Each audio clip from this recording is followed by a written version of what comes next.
But कितने engineers थे यहाँ पे, ऑल द इंजीनियर्स? तो आप सबकी अरेंज मैरिज होने वाली है, मैं बता रहा हूँ अभी से।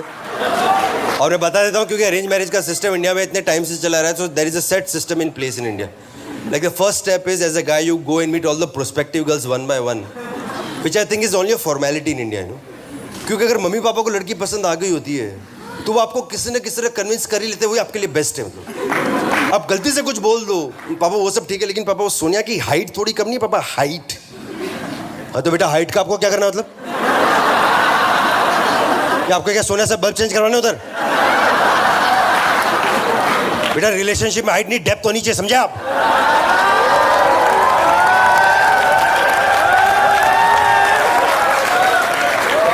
इसमें मेरा कोई डबल मीनिंग नहीं था यार, सच बोल रहा हूँ यार। आप लोग के दिमाग अंधे हैं यार। था। अब ये ब्रेड वाला भी कर सकता था।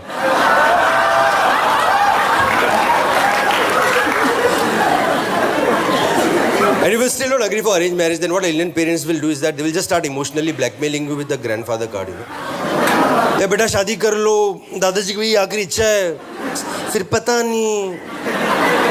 और साइड में बेचारे दादाजी सोच रहे होते हैं, अबे यार कल एक खांसी क्या कर ली, मेरी आखिरी इच्छा भी उतरा है यार ये मेरे को क्या फर्क पड़ता है यार, ये शादी करे नहीं करे यार। कौन सा मैं बैचलर पार्टी में नागी डांस करने वाला हूँ उधर यार।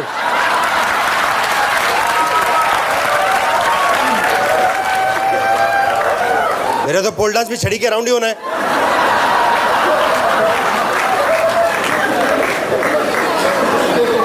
Then you have to get married after the grandfather card, and then you leave for honeymoon. And it's a custom these days, Indian parents, they come to drop you off at the airport. And a very awkward conversation happens between the Indian parents and the honeymooning couple, you know. Like what Indian parents do is that they just replace the word sex with the word enjoy. ठीक है बेटा, आप दोनों अच्छे से enjoy कर रहे हैं बेटा, खूब enjoy कर रहे हैं बेटा, यही टाइम है बेटा, यही टाइम है, यही है।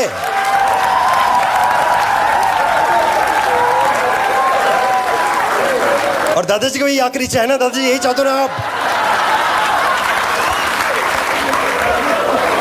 गो फॉर इट बोल रहे हैं।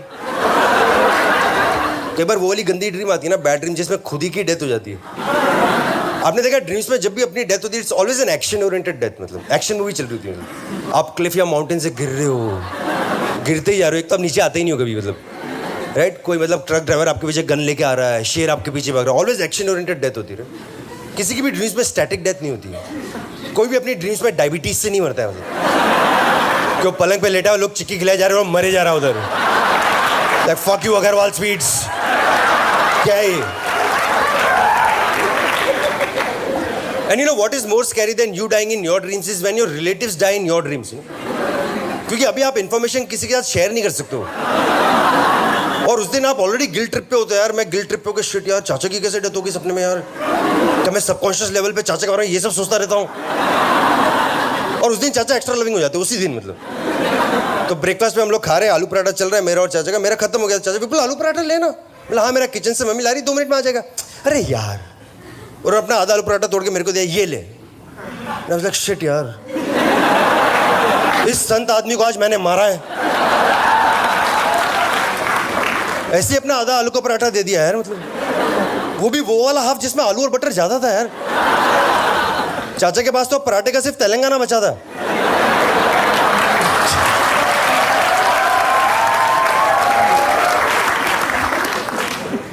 और मैं गिल्टी फील कर रहा था क्योंकि जिस तरह मेरे ड्रीम्स में चाचा की डेथ हुई उसमें मैं इन्वॉल्व था।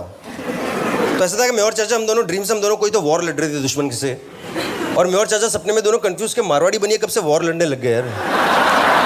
हम लोग तो वॉर के भी अकाउंट्स डिपार्टमेंट में होते हैं यार, लेकिन Marwaris we don't fight wars, we audit wars यार। तो ऐसे थे हम लोग वॉर लड़ रहे हैं, मतलब मैं और चाचा, और एकदम से दुश्मन ने मेरी तरफ गोली चला दी, और स्लो मोशन में गोली मेरी तरफ आ रही है, और एंड मोमेंट पे चाचा को मैंने ऐसे आगे कर दिया।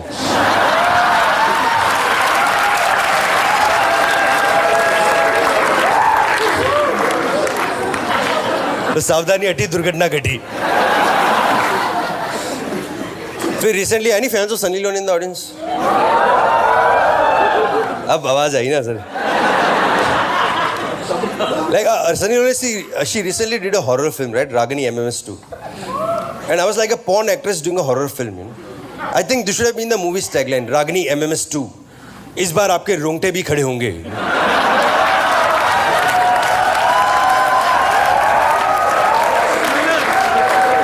I didn't write that joke.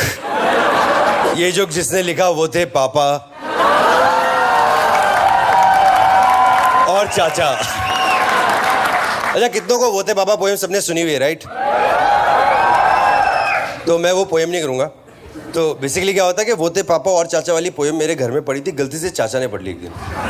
तो चाचा बहुत सेंटे हो गए, यार तू क्या बदतमीज है, स्टेज पे चंद पैसों के लिए बोल देता है मैं थाईलैंड गया था, मार देता मुझे ड्रीम्स पे, क्या बकवास चल रहा है, भूल गया मेरे एहसान बचपन के. चाचा बहुत हर्ट हो गए यार. तो फिर अगले दिन चाचा ने भी एक पोएम लिखी.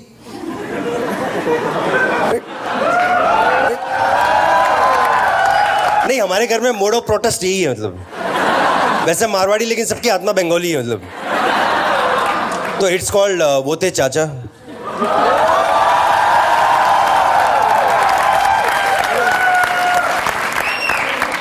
थोड़ी एंग्री पोएम है.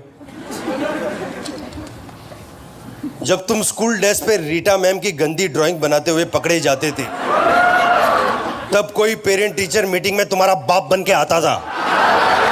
वो थे चाचा. एक बार तो चाचा मम्मी बन के भी आ गए थे. उनको लगा why should boys have all the fun. Papa तो घर में बागबान की बोरिंग सीडीज लेकर आते थे.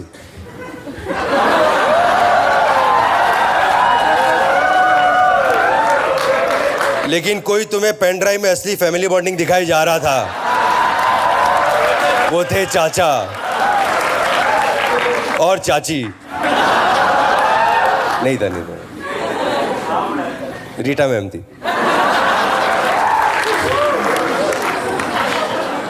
अरे वो रीटा मैम वो चाचा का मिसलिनियस था.